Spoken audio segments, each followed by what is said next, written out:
दोस्तों नमस्कार। अगर कोई कहे कि खाया पिया करो, खाया पिया ही साथ जाएगा, तो आप उसका उपहास करेंगे, उसकी हंसी उड़ाएंगे। बात सही भी है। जब सारी भौतिक संपदा मरने के बाद यहीं छूट जाती है तो भोज्य पदार्थ भला कैसे साथ जा सकते हैं? मौत के पार तो क्या, भोजन इसी धरती पर 24 घंटे में विष्ठा बन जाता है। ऐसे में यह कहा जाना बेवकूफी ही है कि खाया पिया ही साथ जाएगा। लेकिन मैंने इसे भिन्न दृष्टिकोण से देखने की कोशिश की है। उससे ऐसा परिलक्षित होता है कि खाया पिया साथ जाता होगा।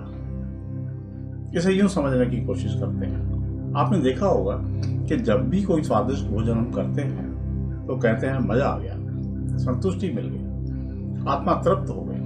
अर्थात भोजन से जो तृप्ति आई वह आत्मा तक पहुंचती है।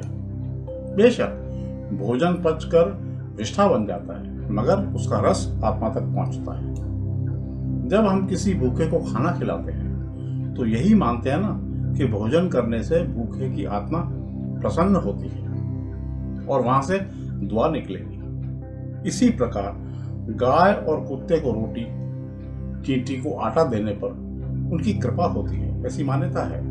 अर्थात रोटी व आटा इत्यादि जीव जंतुओं को संतुष्टि देते हैं, तभी तो वे प्रतिफल देते हैं। भगवान को जब हम प्रसाद चढ़ाते हैं तो उसके वजन में 1 ग्राम भी कमी नहीं आती, मगर उसका भाव, उसका सूक्ष्म रस भगवान तक पहुंचता है।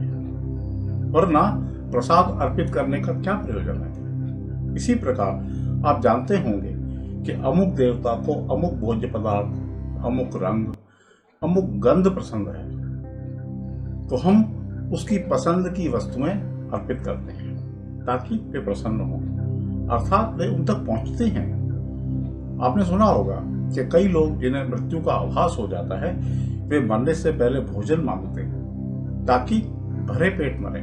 यानी शरीर से मुक्त होने वाली आत्मा भोजन से मिलने वाले रस से संतुष्ट होना चाहती है। आपने यह भी देखा होगा कि फांसी की सजा देने से पहले कैदी से पूछा जाता है क्या खाने की इच्छा है। वह क्यों? वह इसलिए कि उसकी पसंद का भोज्य पदार्थ देने पर उसकी आत्मा उसकी संतुष्टि लेकर साथ जाए।